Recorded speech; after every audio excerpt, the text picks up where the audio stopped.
هغه څه باطن نبی و پیغمبر دی هغه فعقول الناس هغه د هر یو کس یغه عقل دی.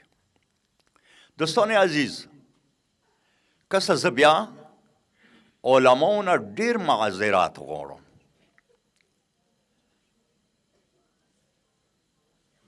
دیوا جنا شریعت مقدس هغه ټول شونه حرامي ګرځولي دي چې هغه سره د انسان عقل خرابېږي. انسان عقل څه ورڅخه خرابېږي؟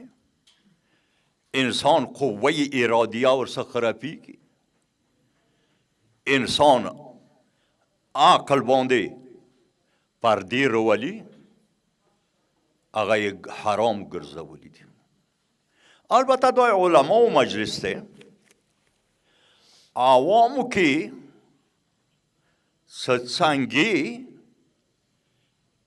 نشې نما واخلي هغوی ذهنو ته فوراً یا آیس ورشي یا شراب ورشي. خو ما ګناهګار نه داسې واوروئ چې بېله آیس و شراب بېله دا نه دي حرام. هر یو هغه شی معافي ورته کوئ، هر یو هغه شی چې هغه انسان نشهدار کوي، نشه ورباندې راولي، هغه هر یو شی لکه څنګه شراب حرام دي انداسې هغه شی حرام دی. نو دوستان عزیز که کله ابا کبا نشه جوړه که سوچ مو دی خبر یو صلوات واسطه په حضرت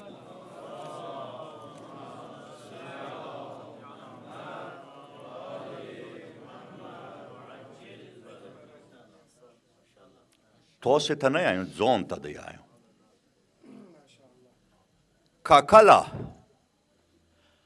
ابا کبا نشه شوه لکه څنګه شراب حرام دی همداسې ابا کبا حرامه دی. لکه څنګه که یوه انسان ته منبر نشه شوه لکه څنګه شراب حرام دی همداسې منبر ته ختله ورته حرامه دی.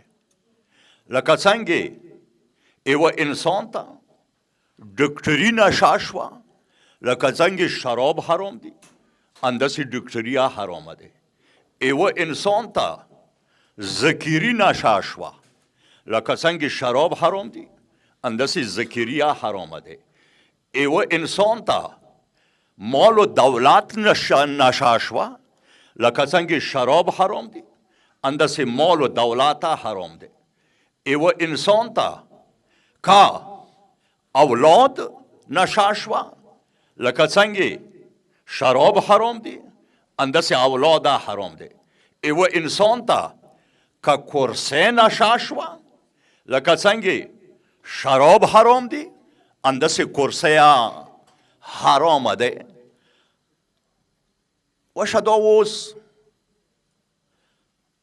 څه ورپسې الفاظ سمندر دی.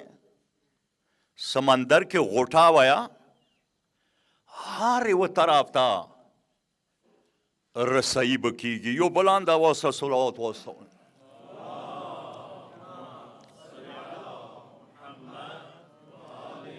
دوستان عزیز